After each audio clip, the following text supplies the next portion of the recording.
अस्सलाम वालेकुम। इस वीडियो में मैंने अब एंग्रो फर्टिलाइज़र का केस स्टडी के बारे में आपको बताना है कि एंग्रो फर्टिलाइज़र 65 रुपीज़ का होता था 2017 में। वो आज की तारीख में 180 के पास पहुंचा हुआ है, ठीक है। और मैं आपको अपना पोर्टफोलियो दिखाऊंगा कि मैंने 5000 उस वक्त एंग्रो फर्टिलाइज़र लिया था 65 रुपीज़ की रेट पे, और वो किस तरह आज की तारीख में अगर होता मेरे पास तो किस तरह प्राइस में जंप आता। इसमें एक और चीज़ मैंने ये भी दिखानी है कि एक आई इन्वेस्ट मोबाइल की ऐप है, उसमें आप कैसे वो डिविडेंड्स देख सकते हैं। मेरे पास अब स्क्रीनशॉट्स वाला पार्ट है, वो दिखाऊंगा। और एक और जो चीज़ है ना, वो एआई के थ्रू मैंने फिर उसकी कैलकुलेशन करनी है, और इसमें ना एआई बहुत प्यारा समझाएगा कि कंपाउंड कैसे होती गई आपकी अमाउंट। तो थोड़ी सी हिम्मत करके ना आगे जाके एंड तक देखना वीडियो, उसमें ना बहुत प्यारा एआई समझाएगा। बेशक स्किप करके एआई वाले पार्ट पे चले जाना, और वो बहुत प्यारा समझाएगा। वो अगर समझ आ गया ना तो आपका दिल करेगा कंपाउंडिंग का, और आप भी कहेंगे यार मैंने भी ना अब स्टॉक्स ऐसे उठाने इसमें कंपाउंडिंग हो जाए। In 2017, agro fertilizer price was 65, and in 2025, the same stock price is 181 rupees, और ये भी रुपीज लिख देता हूँ मैं। ठीक है, इस दोनों को मैं हाईलाइट करता हूँ। अब ये 8 साल के अराउंड इसने इतना किया है, जंप मारा है। जिस तरह हमने यहाँ पे देखा है कि मैंने 5,000 मैंने यहाँ पे 2,000 मैंने बाई किया था। अब मैं आपको यहाँ पे दिखाता हूँ एज पर माई पोर्टफोलियो। ये 5,000 मैंने बाय किया था 70 का रेट के हिसाब से, कह लो चलो। अभी क्योंकि क्लोजिंग 70 की हुई है तो उसमें ये शो कर रहा है, तो मैं 65 को मल्टीप्लाई करता हूँ क्योंकि मेरी बाइंग 65 की हुई है। मैं कहता हूँ 65 मल्टीप्लाई बाय 5,000, 3,25,000। उस वक्त मुझे 65 मल्टीप्लाई बाय 5,000, मैंने 65 इन 2017, तो 65 को मैं मल्टीप्लाई करूंगा इसके साथ, तो कैलकुलेटर ने क्या रिजल्ट दिया है, 3,25,000 रुपीज ये था। इन 2025 द वैल्यू ऑफ ईफर्ट, अभी प्रेजेंट में हम आ गए ना, तो ये इसकी वैल्यू बन गई है। अब मैं इससे मल्टीप्लाई करूंगा अपने 5,000 को,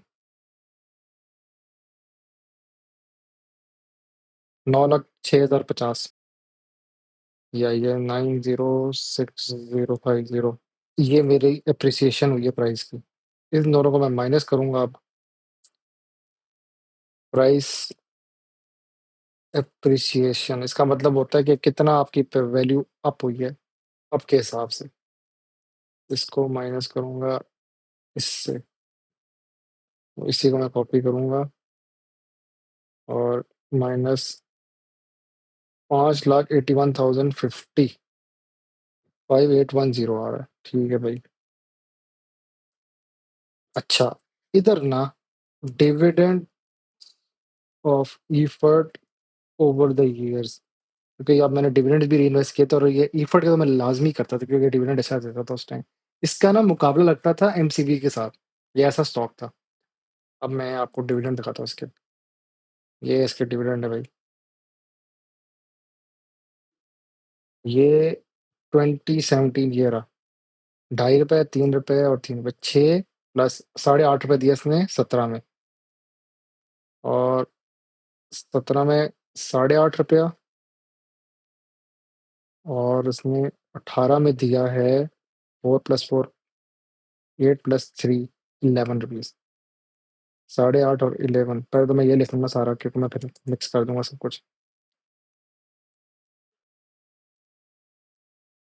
अच्छा, मैं अभी चेक कर रहा था अपनी पिछली रिकॉर्डिंग, जो मैं फर्स्ट पार्ट मैंने पिछला रिकॉर्ड किया, यहाँ पे ना ये गलती हुई है। इट वाज 11, मेरी मैथ्स यहाँ पे थोड़ी सी गलती होगी है, तो बेयर कर लो।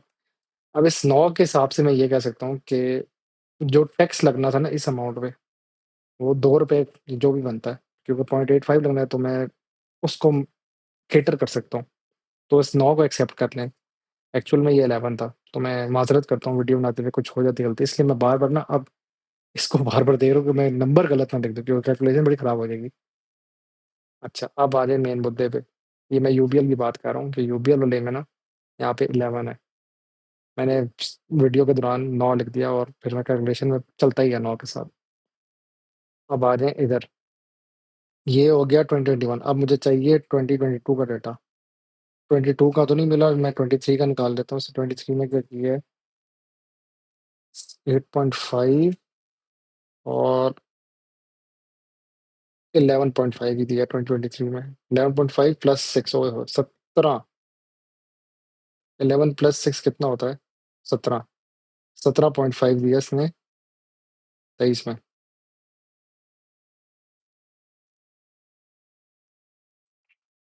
तो इधर से लोगों को ना बड़ी उम्मीद हुई थी कि ये कुछ करेगा, लेकिन फिर ये वापस अपनी फॉर्म में नहीं आ सका, माजरत। 2024 में कितना दिया इसने? 8 प्लस 8 16, 16 प्लस 3 19, 19 प्लस 2.5 1.5। अब मैं 2022 का एक रफ गेस कर लेता हूँ। इसको मैं कहता हूँ 13 दिया इसने, क्योंकि अब इसका एक पैटर्न मैच हो रहा था तो उसने 13 दिया होगा। ये डाटा जो है ना, अब मैंने मुझे याद करने तो मैंने यहाँ इधर तक ही दिया इसको, और इधर मैंने क्या लिखा था, ये यही स्टेटमेंट लिखूंगा, और ये मैं अब इसको दूंगा डीप सी को, वो बताएगा कि क्या कहानी है। और मैंने यहाँ पे जो अंग्रेजी लिखी थी ना, एफर्ट टोटल 10,000 एट 65। ठीक है, मैं उसको वही कहानी दे रहा हूँ कि 10,000 के हिसाब से बता, ताकि लोगों के अंदर एक उम्मीद जागे कि यार कितना पैसा बनता है। मैंने समझो 6,50,000 डाला है। अब ये इसको ये सारी कहानी दी है। अब ये ना मुझे ईफर्ट बताएगा। अब ये मुझे डर है ये कंपेयर ना करने लग जाए ईफर्ट और यूबीएल को।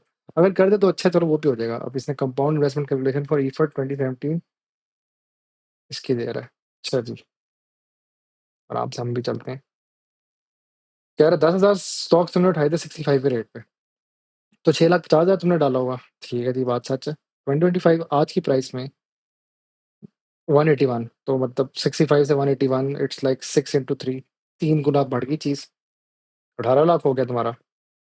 अब तुमने 18 लाख में से माइनस करना है 6,50,000 को, तो तुम्हें 11,00,000 62,000 की अप्रिसिएशन होगी, कैपिटल गेन। इसका एक टैक्स भी लगता है वैसे, एक बात कहूँ, लेकिन कैपिटल गेन तुम्हें मिल गया। अब डिविडेंड ओवर द ईयर्स इसने निकाला जी कि सतना, वो जो हमने इसको डेटा दिया है, तो टोटल डिविडेंड जो तुम्हें मिले 109.5 मिले। अच्छा, अगर ऊपर जाओ ना, यहाँ पे इनके कितने डिविडेंड बने थे? 175 बने थे, तो डिफरेंस आ रहा है 175 और इसका 109 आ रहा है टोटल डिविडेंड इसका। अच्छा, इसने कहा किया इसका भी स्टॉक उठा लिया 109.5 के हिसाब से भी इसने मल्टीप्लाई किया, तो ये डिविडेंड की अमाउंट के पैसे बन गए जो तुम्हारे 10,000। और क्योंकि डिविडेंड देता रहता है, तो उसको मैंने अपने जो 10,000 की अमाउंट थी मेरे पास, स्टॉक्स जो 10,000 पड़े हैं ना, उसको मल्टीप्लाई कर दिया मैंने, तो ये बन गया 10,95,000। ये मेरे पास डिविडेंड के तौर पे आ गया। अभी मैं टैक्सिंग नहीं कर रहा, टैक्स करूंगा तो मैथ्स बहुत खराब हो जाएगी। मैं इसको मल्टीप्लाई 0.85 से करना एज अ फाइलर, और 0.70 से मल्टीप्लाई करूंगा तो एज अ नॉन फाइलर की अमाउंट आ जाएगी। सिनेरियो वन, अगर मैं डिविडेंड री इन्वेस्ट करता हूँ, अगर मैं यही पैसे जो थे ना, जो मुझे मिलते थे मेरे बैंक अकाउंट ट्रांसफर होते थे, वही मैं री इन्वेस्ट करता हूँ, तो ये है कि ये जो टोटल शेयर्स प्लस डिविडेंड के भी पैसे डाल दिए मैंने, तो मेरे पास एक टोटल वैल्यू जो थी ना, ये तो उसने कहा कैपिटल जो मेरे ये असल अमाउंट है, तो साथ डिविडेंड भी डाल दिए, तो ये 29 लाख होगी। तो टोटल प्रॉफिट ये माइनस जो मेरी ओरिजिनल अमाउंट। अब ये जरा मैथ्स फिर से समझना है, अगर कहते मैं फिर से आराम से समझा सकता हूँ।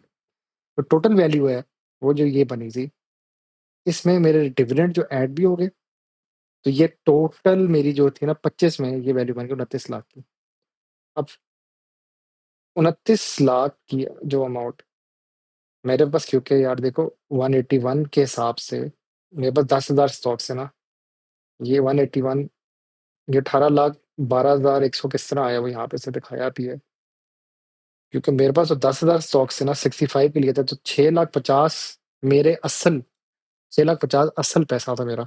ठीक है, अंडा ही असल था मेरे पास, वो आज की प्राइस में 18 लाख का हो गया। ठीक है, यही अब 18 लाख वो दिखा रहा है इधर।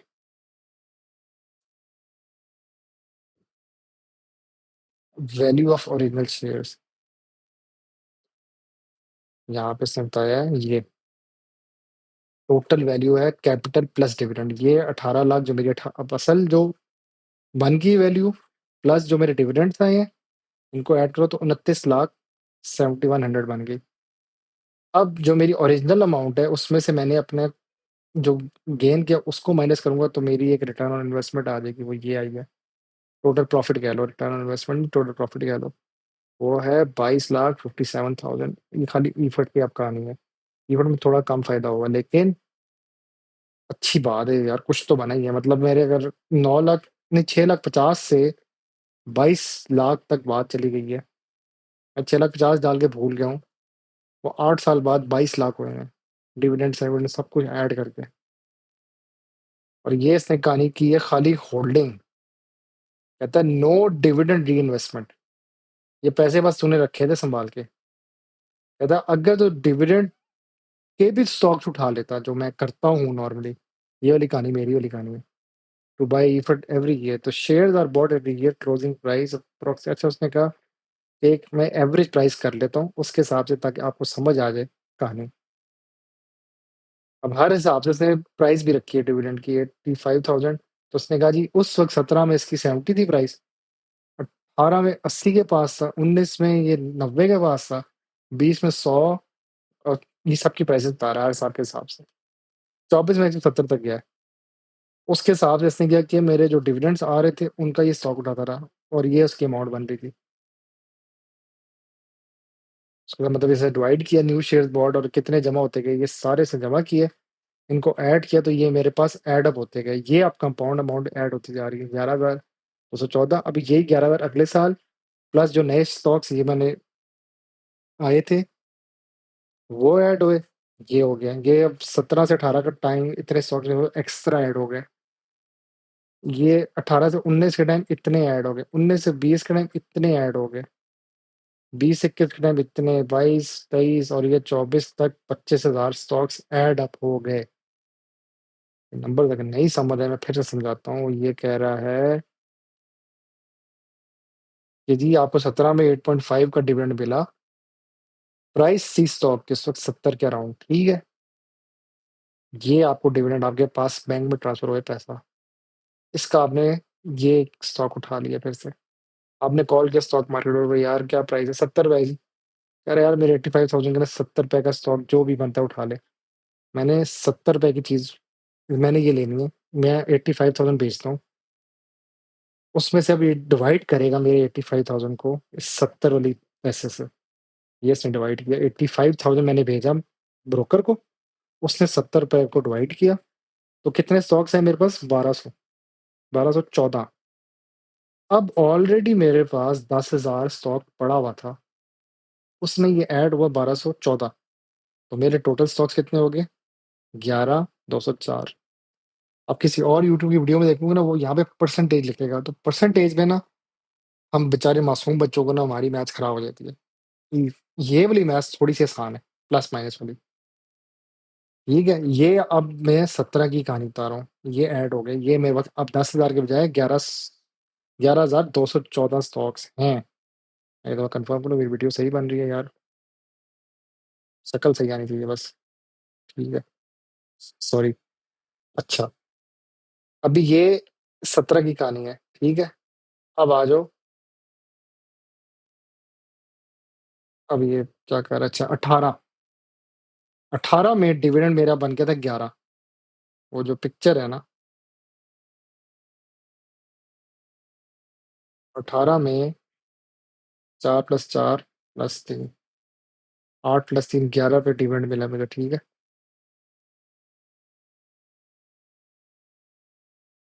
और मेरे पास अब 10,000 स्टॉक्स नहीं है क्योंकि मेरे स्टॉक्स ऐड अप हो चुके हैं। 10,000 प्लस 1200 करो तो 11,214। तो इसने 10,000 के बजाय अब इससे मल्टीप्लाई करना है 11,214 से इधर, अब वो यही दिखा रहा है। 11 मल्टीप्लाई बाय 11,214 तो मेरे अब जो प्राइस मेरे पास ऐड अप हुई है वो ये आई है। 1,23,354 ठीक है, मुझे 54 नहीं पता 51, 52, 53, 54, ₹54। 1,23,354 रुपीज़ मेरे पास अभी अमाउंट बन गई है पैसों की, ठीक है? उस वक़्त ये जो 18 के अराउंड सन 2018 जब इमरान खान की हुकूमत आ गई थी, तो इस एग्रो फर्टिलाइज़र की प्राइस थी ₹80। और ये ₹80 मैंने फिर कॉल किया ब्रोकर को, मैंने कहा भाई मैंने एंग्रो फर्टिलाइज़र उठाना है, कहता है आपके पास पैसे कितने हैं? मैंने कहा यार मेरे पास ₹1,23,354 है। उसने फिर कहा चलो उठा लेता हूँ। अब मेरे पास कितना आया, इस पैसे को इससे डिवाइड किया, तो मेरे पास 1542 ऐड अप हो गया, ठीक है? ये ऐड हो गए स्टॉक्स मेरे ऑलरेडी अमाउंटेड स्टॉक्स में, इस वाले में, और ये इसने ऐड किया और ये 12,756 सेम कहानी रिपीट है बाकी जगह पे भी। अब मेरे पास 11,214 की जगह 12,756 स्टॉक्स हैं ईफर्ट के। यही रिपीट चलता जाएगा, साइकिल साइकिल साइकिल, ये कंपाउंड हो रही है अमाउंट मेरी स्टॉक्स करते करते सन 2024 तक मेरे पास जो सन 2017 में 17 से 18 में ये 11,000 थे ना, 25 तक ना, सन 2025 तक मेरे पास 25,000, 25 तक भी नहीं, 24 तक, सन 2024 तक मेरे पास 25,213 स्टॉक्स जमा हो चुके थे। इधर 10,000 स्टॉक्स मैंने लिए थे 6,50,000 के, आज वो कंपाउंडेड होके 25,000 हो चुके हैं। बोनस तो भी मैंने गिना ही नहीं है ना, अभी तो खाली मैंने डिविडेंड का बताया और कैपिटल गेन का बताया। कंपाउंड में बोनस भी आता है, मैं अभी बोनस वाले टॉपिक पे गया ही नहीं हूँ, क्योंकि कुछ स्टॉक्स हैं वो बोनस भी देते हैं।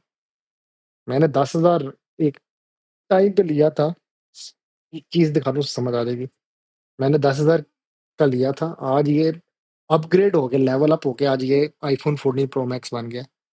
एसई जो है ना आईफ़ोन, ये छोटा टिटबू कैंडी जो है, ये आज एक अपग्रेडेड आईफ़ोन बन चुका है। मतलब कि ये 10,000 की चीज़ जो है आज 25,000 की हो चुकी है। मेरे पास 10,000 की जो मिकदार थी ना, आज वो 25,000 के लेवल पे पहुँच गई है। वेरी गुड यार, बहुत ज़्यादा समझाया। तो फाइनल वैल्यू अब इसने बताई है।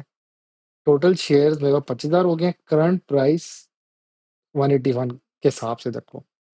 उसने कहा जी 25,000 को आप मल्टीप्लाई करें 181 के साथ से, तो 45,69,000, ठीक है जी। 45,69,000। अब इस 45 लाख में से मैं 650 जो मेरी असल पहली अमाउंट थी ना सन 2017 में जो मैंने बाई किया था, तो मुझे 39,19,000 का बन गया प्रॉफिट। एड अप हो गया, मतलब कि मैं इस प्रॉफिट में बैठा हूँ। मैंने 6,50,000 की एक ज़मीन ली गाँव की, आज वो 39 लाख की ज़मीन हो चुकी है। अब ये कुछ कंपैरिज़न ऑफ रिटर्न्स, अब यार मुझे डर है ये दोनों को कंपेयर ना करने बैठ जाए। कहता अच्छा वही बात कर रहे हैं कि अगर आपने फाइनल वैल्यू और डायरेक्ट पैसे निकालने, ये अगर विद डिविडेंड री-इन्वेस्टमेंट करनी कंपाउंडिंग, या उसको समझ आ गया मैं क्या समझाना चाह रहा था तुम लोगों को। कहता अगर डिविडेंड री-इन्वेस्ट नहीं किया, खाता क्यों पैसे? तो ये पैसे हैं तुम्हारे, फाइनल वैल्यू और उसकी वर्थ ये है। अगर तुमने डिविडेंड री-इन्वेस्ट किया तो तुम्हारा 45 लाख और 39 लाख का प्रॉफिट बनेगा। Without compounding your investment grows to 2.9 million, तो 29 लाख, और with compounding the dividend reinvestment it grows to 4.57, almost double. Compounding significantly boosts returns over long term investment। तो ये जो स्टेटमेंट है ना पहचान, ये बहुत इंपॉर्टेंट है। ये मैंने 2 मिसालें दी थी आपको, यूबीएल और ईफर्ट की।